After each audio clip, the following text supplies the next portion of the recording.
જામનગર મહાનગરપાલિકાની મળેલી જનરલ બોર્ડની બેઠક વિકાસલક્ષી નિર્ણયો અને વિરોધ પક્ષના આકરા આક્ષેપોને કારણે ચર્ચાનું કેન્દ્ર બની હતી। શાસક પક્ષ દ્વારા શહેરના બહુવિધ વિકાસ કામોને બહાલી આપવામાં આવી હતી, પરંતુ વિરોધ પક્ષે શહેરીજનોને લગતા મૂળભૂત પ્રશ્નો અને ભ્રષ્ટાચારના મુદ્દે શાસકોનો ઉગ્ર વિરોધ કર્યો હતો।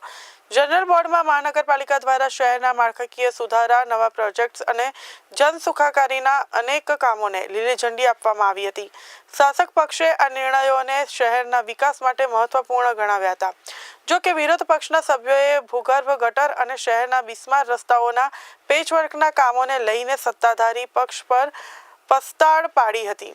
ત્યારે વિપક્ષે આક્ષેપ કર્યો હતો કે ચોમાસું પૂરું થયા બાદ પણ શહેરમાં ભૂગર્ભ ગટર ઉભરાવાની અનેક ફરિયાદો છે, તેમજ મોટાભાગના રસ્તાઓ પર પેચવર્કનું કામ યોગ્ય રીતે થતું નથી, જેના કારણે શહેરીજનોનો વારંવાર મુશ્કેલીઓનો સામનો કરવો પડી રહ્યો છે।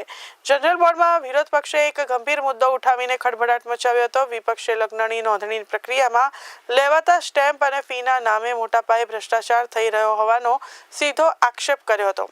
વિરોધ પક્ષના નેતાએ દાવો કર્યો હતો કે નિયમોનું ઉલ્લંઘન કરીને લોકો પાસેથી વધુ રકમ વસૂલવામાં આવે છે અને આ મામલે કોર્પોરેશનનું તંત્ર નિષ્ફળ ગયું છે।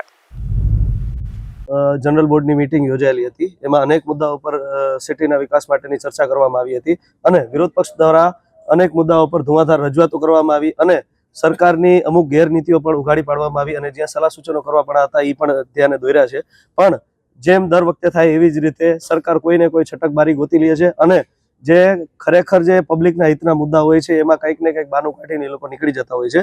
અને વાત કરું અમુક મારા વિરોધ પક્ષના સભ્યોની કે એમને અનેક મુદ્દાઓ પર પુરાવા સહિત રજૂઆત કરેલી છે, જેમ કે મહાનગરપાલિકાના મેરેજ શાખામાં ગેરરીતિનો બહુ જાજો વધી ગયું છે અને પુરાવા સહિત કે ભાઈ વિદેશમાં બેઠેલા વ્યક્તિઓના જામનગર મહાનગરપાલિકામાં એ લોકો મેરેજ સર્ટિફિકેટ બનાવી નાખે છે અને મેરેજ રજિસ્ટ્રાર એમાં સાઇન પણ કરી નાખતા હોય છે, બરોબર।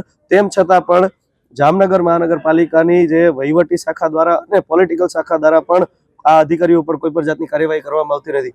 આજ રોજ 17/10/2025 રોજ જનરલ બોર્ડને નીચે મુજબના કામોને મંજૂરી આપવામાં આવે છે।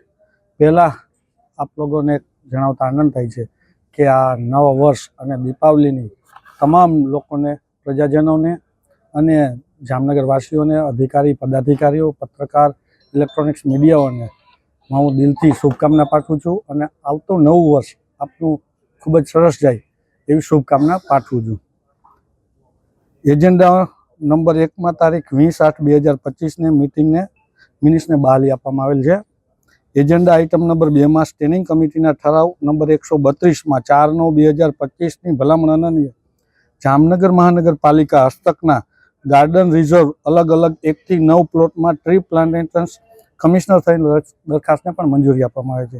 Agenda item number 3 standing committee ઠરાવ નંબર 1359 17/9/2025ની ભલામણ અન્વયે અધિકારી કર્મચારીઓની જૂની પેન્શન યોજનાનો લાભ મળે તેની દરખાસ્ત પણ મંજૂર કરવામાં આવેલી છે।